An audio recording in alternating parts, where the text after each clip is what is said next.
गीता का मूल संदेश यह है कि मनुष्य को अपने कर्तव्यों का पालन निष्काम भाव से करना चाहिए। अर्जुन जब युद्ध भूमि में अपने स्वजनों को देखकर मोह और शोक में पड़ जाते हैं और युद्ध करने से मना करते हैं, तब भगवान श्री कृष्ण उन्हें जीवन के गूढ़ रहस्यों को समझाते हैं। वह कहते हैं कि आत्मा अमर है, शरीर नश्वर है। जन्म और मृत्यु केवल शरीर तक सीमित हैं, आत्मा सदा रहती है। अतः धर्म के मार्ग पर चलकर कर्म करना ही जीवन का उद्देश्य होना चाहिए।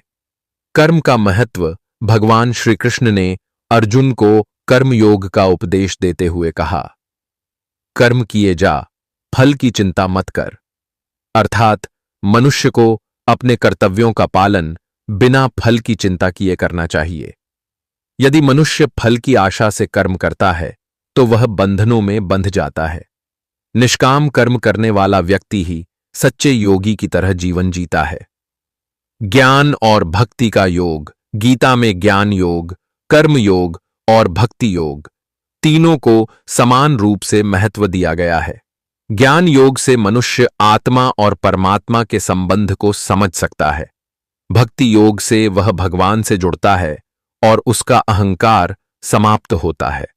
भगवान कहते हैं कि जो भी भक्त भावपूर्ण श्रद्धा से उनकी भक्ति करता है, वे उसे स्वीकार करते हैं, चाहे वह किसी भी मार्ग पर क्यों न हो।